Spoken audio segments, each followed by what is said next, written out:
And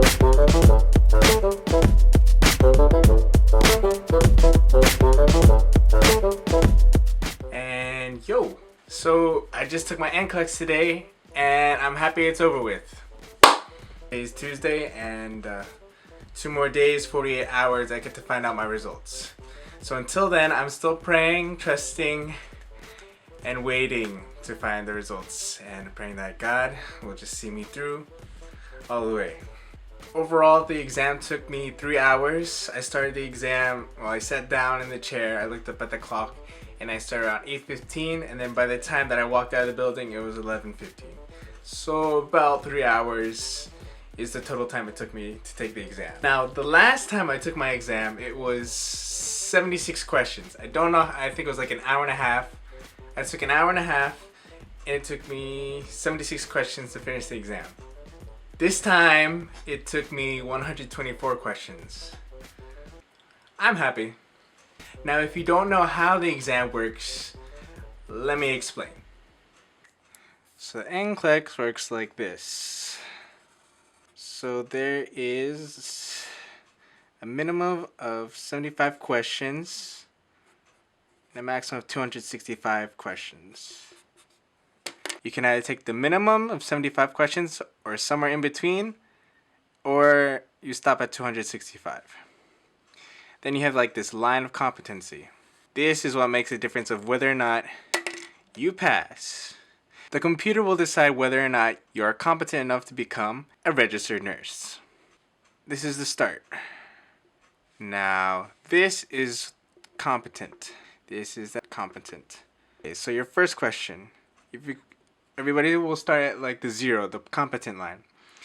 Then what happens is if you get this question right, then you move on.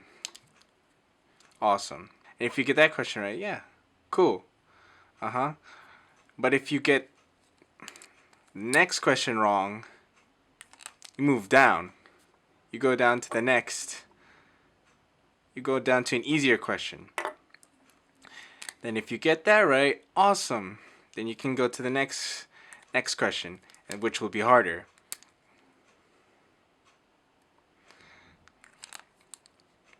And then if you get that wrong, same thing. And then you get a harder question. And then it could go down, down, down, down, down, down, down. And then once you get to 75 questions, you know, obviously once the computer decides, oh, look, this guy looks pretty bad on his exam, you know, the machine will basically just stop on you. But if you keep going up, awesome. Or if you're in between and you go zigzag, that's what'll draw you out to 265 questions. Or at least that's the way I understand it. What went through my mind during my exam, random things just kept popping in my head. The exam, sometimes the questions wouldn't be easy, as if the exam was supposed to be easy anyway. But sometimes I would just space off in my questions. I would read over my questions over again, and then I would look over the answers over and over again.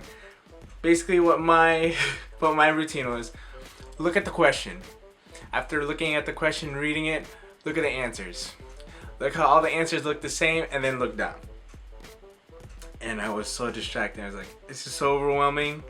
I don't know if I could do this. Or at least, let me put it all together and let it make sense. Let's first find out what the first thing that we're gonna do, and that's look for the wrong answer. So I identified what I wasn't looking for, what answer wasn't good for the question. So then I started there, and then breaking down my answers, looking at what answer would best answer the question. And usually I had like 2 or 3 left, especially for select all that apply. But I would usually get down to 2, and then I would have to rationalize really well as to what would be the deal breaker for the best answer. For the most part, I would still be distracted just because I had so many things going on in my mind, whatever else that's been happening for the past few months, and then thinking what would happen after my exam. and my reaction to that, but I was like, focus, focus. And whenever I thought that, I want to put my head down and say, this is so stressful, I was thinking in my head, just, God, you can do this for me. God, I'll just leave it to you. You can lead me to the right answer, because I'm not gonna come up with any answer that's sufficient enough for me to pass this exam if you don't use me. Like, before I started my exam, I literally said to myself, God, you're my master. I'm your servant. I'm your vessel. Use me. I trusted in that, and I started my exam. So personally, I was just looking for all the hard questions and thinking, if I can answer all the hard questions well, I think I can prove my competency as a nurse, or an entry-level nurse. So I was really looking forward to it, and I was just like, okay, let me answer this question right so that I can get a select all that apply, or some kind of hard, difficult question. And yeah, I felt like I got a lot of hard questions on the exam, but we'll see at the results and if it proved well. I was definitely thankful to, and I was just so liberated just to leave the testing center. And after that, grabbed some Vietnamese food with my dad, and that was that.